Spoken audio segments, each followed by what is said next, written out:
This has been weighing on me for a while. There's something that comes up all the time in the press, something we've all experienced. It's something endemic in our community, and it's something we've got to talk about. How we treat each other.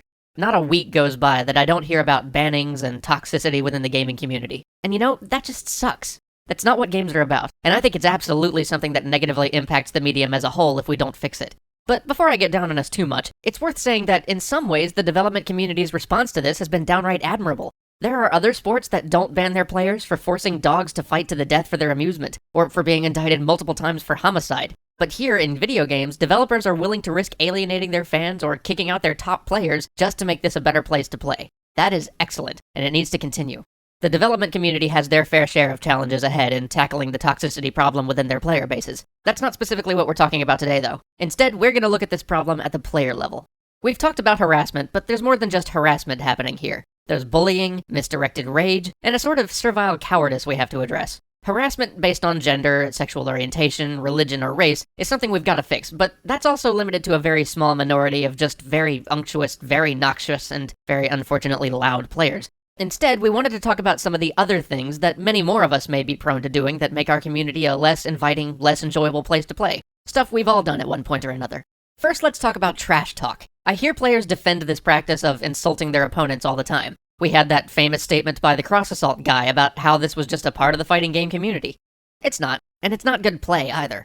I hear people defend it by saying it's legit because the rules don't exclude it, that it's something you should do because getting your opponent angry helps you win. But you know what? All trash talking means is that you're not good enough at the game to win without getting your opponent angry. You'll notice really good players don't tend to trash talk. They don't throw out racial epithets. They don't demean people. They don't insult people. They just win.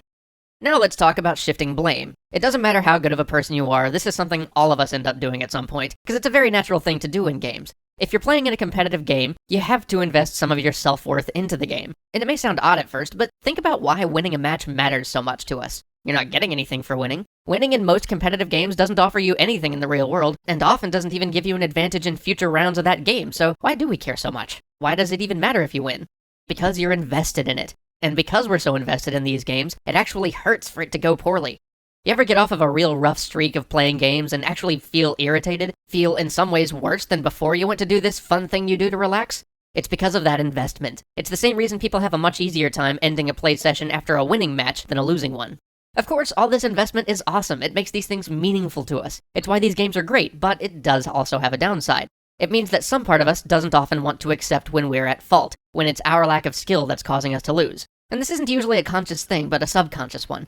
To protect ourselves, we want to shift blame away from ourselves. If you've ever found yourself saying ZOP or blaming Manascrew for losing a game, you're experiencing a side of this. But that side of things is relatively benign. As a designer, James is fine with you blaming him or his game's mechanics all the livelong day. It doesn't really hurt anybody, and it doesn't make the place we play in any worse either. Unfortunately, too often, especially in team games, we end up blaming our teammates. Shifting blame to another person just makes things worse for everybody involved. You end up getting into one of those ugly shouting matches where nobody wins and everyone just leaves miserable and frustrated. That's not really the game anyone came to play.